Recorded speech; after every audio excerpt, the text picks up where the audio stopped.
Shalom, salam sejahtera untuk kita semua. Selamat pagi teman-teman, selamat pagi Bapak dosen. Pada kesempatan kali ini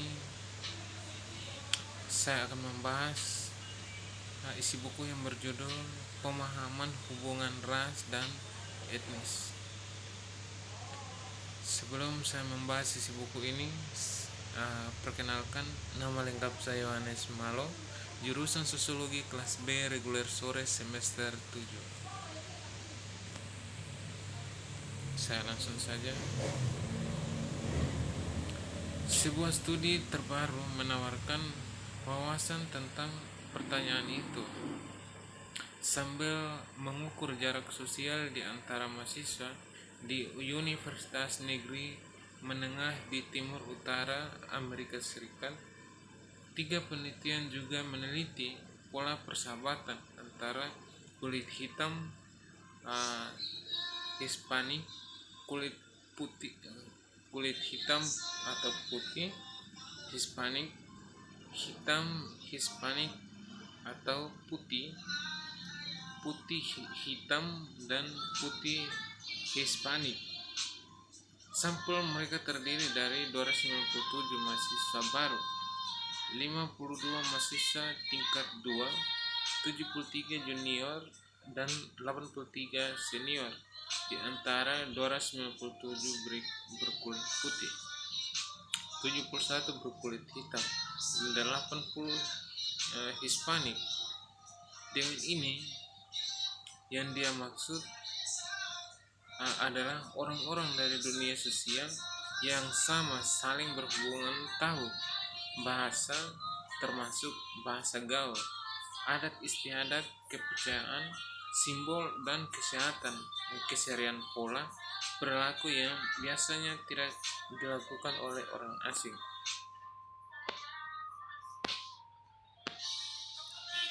Bagi pribumi, setiap situasi sosial adalah pertemuan tidak hanya peran dan identitas, tetapi juga dari realitas bersama. Apa yang dianggap biasa oleh penduduk asli bermasalah bagi orang asing. Ini beberapa contohnya. Yang pertama, orang Amerika berkata halo atau apa kabar saat mereka bertemu. Apa kabar seperti halo, jawaban yang panjang tidak diharapkan. Jawab saja terima kasih, baik, apa kabar. Yang berikut, menggunakan deodoran adalah suatu keharusan. Yang berikut, wanita Amerika biasanya mencukur bulu kaki dan ketiak. Wanita yang tidak suka melakukan ini harus melakukan pertimbangkan untuk menggunakan pakaian yang menutup area ini. Yang berikut, berharap diperlukan seperti semua orang Amerika lainnya. Anda tidak akan menerima perlakuan khusus karena Anda adalah seorang Jerman. Cobalah untuk tidak berbicara dengan orang Jerman lainnya dalam bahasa Jerman. Jika ada orang Amerika, ini biasa membuat mereka merasa tidak nyaman. Yang berikut, harap pertimbangkan perbedaan gaya komunikasi verbal antara orang Amerika dan Jerman.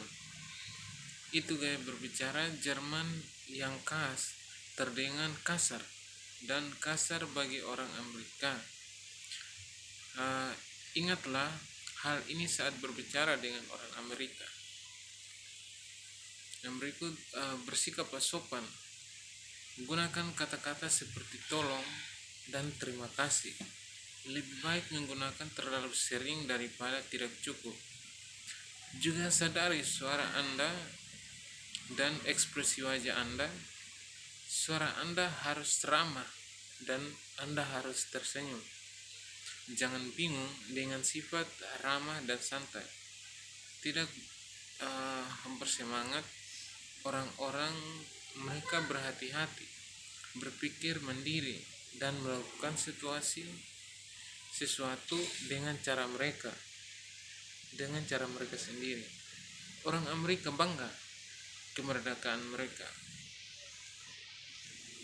Berikut, jauhkan diri Anda dari diskusi apapun di tempat kerja tentang ras, jenis kelamin, agama, atau politik. Bersikaplah terbuka, jangan membuat penilaian berdasarkan pengalaman masa lalu di Jerman. Yang berikut, sadarilah bahwa ada banyak budaya yang berbeda di Amerika Serikat. Ada juga banyak perbedaan gereja yang sangat berarti bagi anggotanya. Jangan cepat menilai budaya ini. Ini biasa menyakiti perasaan orang. Yang berikut, lakukan dengan cara Amerika, dan cobalah berbuat dengan orang Amerika. Berpikir positif. Pedoman apapun mengatasi yang harus diikuti oleh orang Amerika saat berpergian atau bekerja negara-negara lain. Hal-hal luput dari perhatian penduduk asli, seperti adat istiadat penduduk asli. Yang berikut, lakukan dengan cara Amerika, dengan coba berbaur dengan orang Amerika. Berpikir positif. Pedoman apa untuk mengatasi etnisentrisme yang harus diikuti oleh Amerika saat bepergian atau bekerja negara-negara lain. Hal-hal yang luput dari perhatian penduduk asli, seperti adat istiadat penduduk asli, sosial, institusi, penampilan, dan gaya hidup. Juga ada dalam penduduk asli, etnis yang bagi mereka orang asing adalah realitas baru. Ras sebagai konstruksi sosial dapat diilustrasikan oleh kasus Barack Obama. Bagi banyak orang kulit putih, dialah orang kulit hitam.